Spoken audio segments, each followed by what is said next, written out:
The Clone Wars looked completely different from every angle it was viewed upon. From a Jedi's perspective, it was a dark era where the light was needed most, a time of compromise in order to secure the safety of the Republic, to stop it from being torn apart. From a politician's perspective, it was a terrifying series of events that required them to gain as much power as possible, harbingering all of the power in the Senate they could muster and keeping their people safe. From a trooper's perspective, it was the duty that they were bred for, but no less of a living hell. From the moment it began into the year 22 BBY, the Clone Wars was destined to change absolutely everything about the galaxy. But then again, there was no winning this type of war, because the entire thing had been a scheme from the very beginning, just a game played by the one man who controlled both sides. But that brings us to an interesting question. What did the Clone Wars actually look like from Palpatine's perspective, the man who could see it all? It is time once again to open up the journals of the Dark Lord himself, and hopefully we can discover how he viewed the titular war that he himself fashioned. Welcome back to the archives, my friends, and let's begin. For Darth Sidious, the Clone Wars was a culmination of everything that he and the Sith had worked so hard for. For 1,000 years, they had been gaining strength, knowledge, and power, not just outward, but within the Republic's inner structure. The greatest strength of the Sith in this era was the network of contacts and business relationships that they had throughout the common public. For too long, the Sith had attempted to attack the Republic and the Jedi from the outside within, using armies and weaponry to their advantage. And for too long, they had simply been repelled by the bulwark of the light side and the unity of the people of the Republic. But now the Sith had evolved. They had chosen to use the Republic as a weapon against the Jedi. In their seat of power, the Jedi Order had grown complacent, perhaps even arrogant. They had served as the Guardians and the Watchmen for so long that they believed that their wisdom was infallible and their doctrine absolute. So long as they guided the Republic, they saw it as invincible. Darth Sidious observed this from the shadows and was disgusted by it, and at the same time, incredibly amused. Growing up in an aristocratic household, having an interest in politics, Sheev Palpatine soon learned that money, connection, and power, that this is what truly runs the galaxy at large. Even the Jedi understand this, as they had evolved themselves very deeply within the Senate. Despite being peacekeepers allegedly devoted to trusting the Force for its guidance, the Jedi allowed the Senate and the Chancellor to dictate who they could and could not help. At the same time, Palpatine noticed a growing dissatisfaction among the Outer Rim worlds of the Republic. Bureaucrats had manipulated galactic policy to ensure that the core and the Mid-Rim worlds were getting priority treatment, essentially leaving the Outer Rim to basically fend for itself. Because of this, pirates and crime lords now ruled that area now. Laws were so sparsely enforced that there was a blind eye that was turned to even slavery. So much so that the Outer Rim systems were forced to make compromising deals with the greedy Trade Federation in order to actually receive supplies and the protection that they needed. No republic existed out there. But those deals essentially handed over full control of the systems and their political standing to the Trade Federation, allowing the corporation to grow in immense power within the Senate. The Supreme Chancellor did little to mitigate this out of fear of the Trade Federation's incredible political power as well. And the Jedi did nothing because the Senate did nothing. Trust in the core worlds of the Republic then rapidly dwindled as a result of this, and the Outer Rim grew to hate them. For Sidious, the tides of the galaxy had shifted now in massive favor of the Sith. This was the dark side of the Force providing them with a golden opportunity, one that they had waited for 1,000 years to see. Working closely with his master Plagueis, the two engineered the Naboo blockade crisis. This event caused further distrust in the Outer Rim, providing an avenue for Sidious to then manipulate Queen Amidala into calling a vote of no confidence for Chancellor Valorum. Palpatine had already made himself incredibly likable to the public with the help of Plagueis. This enabled him to get a sympathy vote from the Senate, and receive the office as Supreme Chancellor, as he of course was from Naboo. Darth Maul killing Qui-Gon Jinn ridded Palpatine of a potential dangerous threat to his plan, as Qui-Gon had been a rare and an insightful Jedi who listened to the living Force rather than Jedi dogma. Qui-Gon Jinn's clarity of mind could have allowed him to perceive Palpatine's influence, but the death of the Jedi Master also served to create an impactful return of the Sith, something that completely unbalanced the Jedi.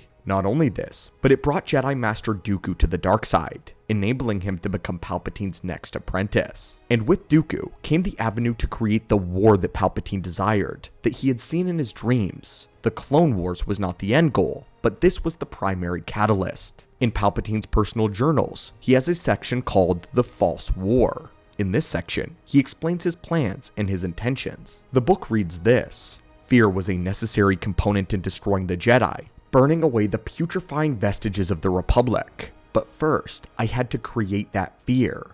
Fear of revolution, of destruction, a fear of death. I had to create a war on a massive scale. My apprentice Dooku rallied star systems under his banner, inflaming passions among Rim citizens. This naturally deepened the fears of core residents, who clamored for protection like brushnits mewing for their mothers. The clone army that I had prepared was met with applause and relief, and thus began the Clone Wars. Creating the army was the easy part. The difficult part was engineering the circumstances where it could be accepted. For a millennium at this point, the Republic had completely disbanded all formal military emplacements. This came as one of the conditions of the famous Ruusan Reformation. The Republic wanted to stand as a democracy of peace, a government that will accept all systems into the fold. It was believed that having a centralized military would make them come off as a hostile regime to other worlds that were not yet a part of the wider Republic, and so they relied on the independent planetary defense forces for any issues that arose in specific sectors. And of course, they also heavily relied on the Jedi.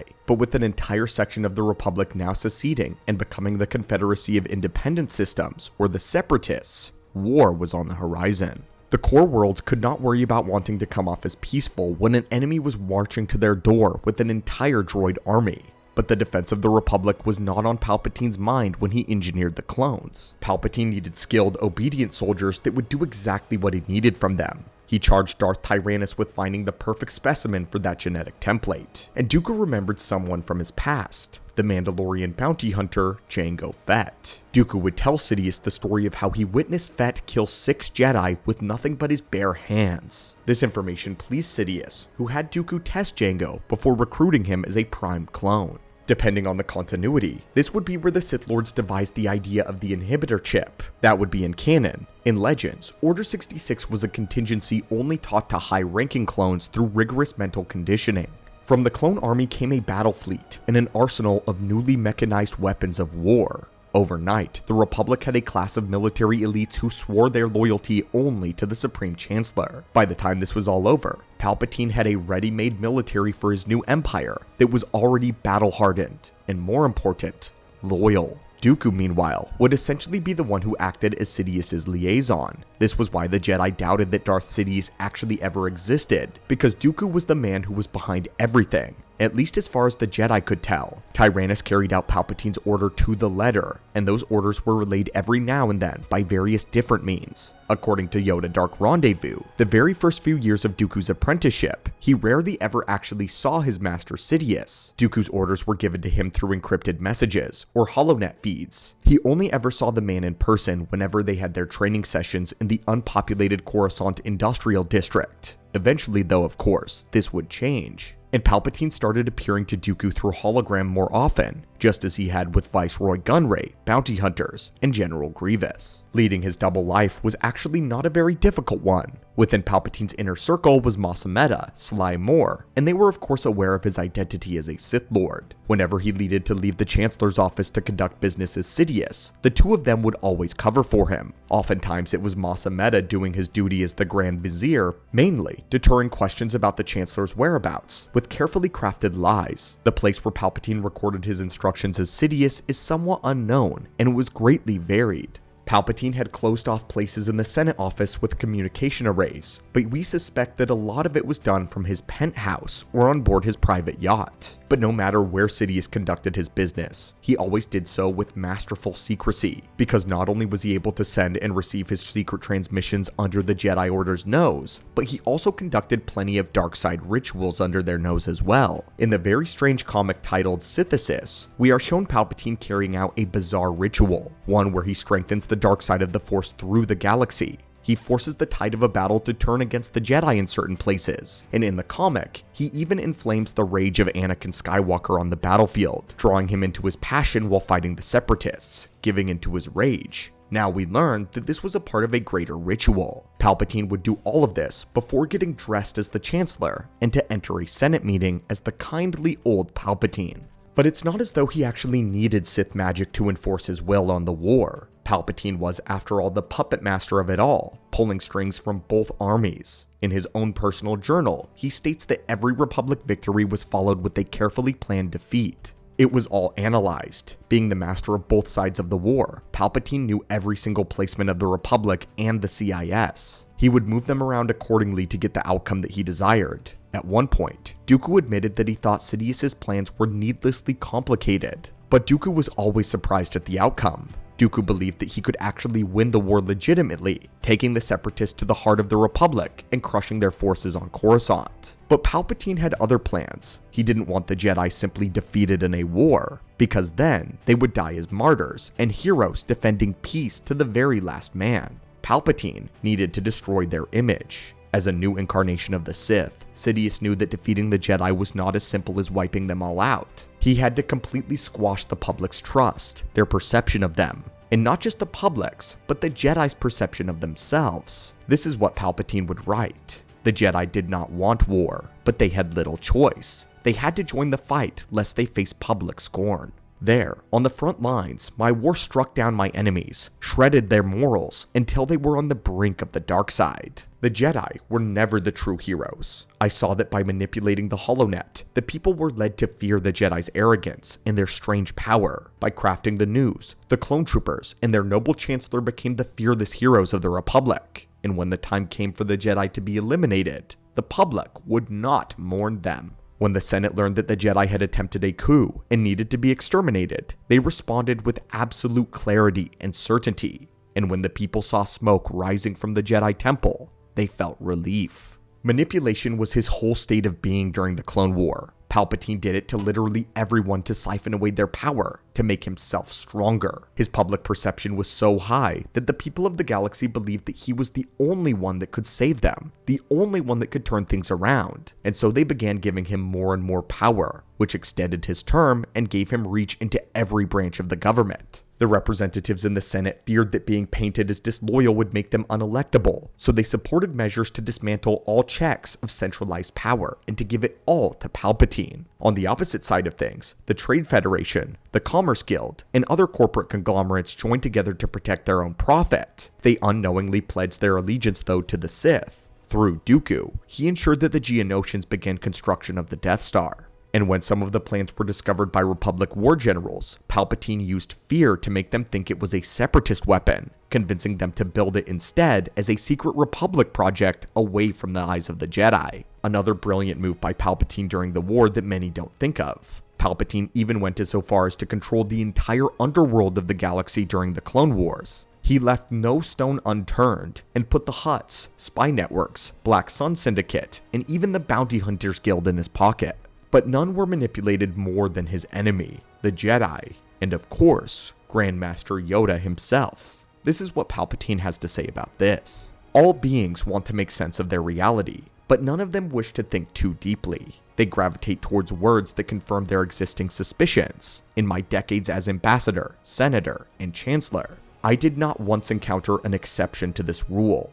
It was the truth. Whether I was reminding the Senate of the need for war powers, or sitting across from Master Yoda and convincing him to send more Jedi Knights into harm's way. None suspected the duplicity of my identity. In fact, so convinced were the Jedi of their superior insight that they were the easiest to deceive. When you boil it down, Palpatine's perspective on the Clone Wars was exhausting work. Hours upon hours wearing different masks, days upon days of draining power from everyone possible, setting off payoffs that he may not see until years later, all while having to dodge Jedi suspicions and to rid himself of potentially dangerous enemies that were getting too curious about him. And if Palpatine got any spare time at all, it was dedicated to stoking Anakin's ego, sowing seeds of distrust for him for the future. Palpatine's views on the Clone Wars was him having one eye on a massive spreadsheet and the other eye over his shoulder. This isn't even counting a few wrenches being thrown into his plans, such as Padme actively opposing the gathering of his power in the Senate, and his frustrating inability to get rid of her. Also, the return of his former apprentice Maul. That situation was so shocking to him that he had to make an extremely rare appearance to deal with it personally. As Darth Sidious, that was a threat directly to his status as the Dark Lord, a direct threat to the rule of two, and Palpatine knew that he needed to deal with it the way that the ancients would. I also suppose it was rare and a special bit of fun for Palpatine to cross sabers in person, giving him a much needed break from having to scheme and rely on the manipulation of others to do his bidding. And with that, my friends, that's the real threat of Darth Sidious. It's not even his power in the Force, but it's his unmatched brilliance, specifically with the Clone Wars. However, he was unable to replicate it with the Empire. I believe that the Clone Wars itself was Palpatine's magnum opus, his masterpiece. And while the Empire was disappointing in many respects, Darth Sidious was always meant to be a conqueror. And Palpatine pulled this off by nearly operating completely out of the shadows. But that, my friends, was the Clone Wars from the perspective of Darth Sidious. A being shrouded in darkness, a being who we do not get to see his hands in things until it is much later, the silent killer. But when you do eventually peel back the layers, you end up realizing just how constantly busy he was, manipulating literally everything on a galactic scale. And this is why he was truly so terrifying. So tell us, did this give you surprising insight into the machinations of Darth Sidious? And would you like to see us cover more characters' perspectives during the Clone Wars and in the future, and Palpatine ruling basically everything? As always, my friends, thank you so much for joining us in today's Holocron, and may the Force be with you.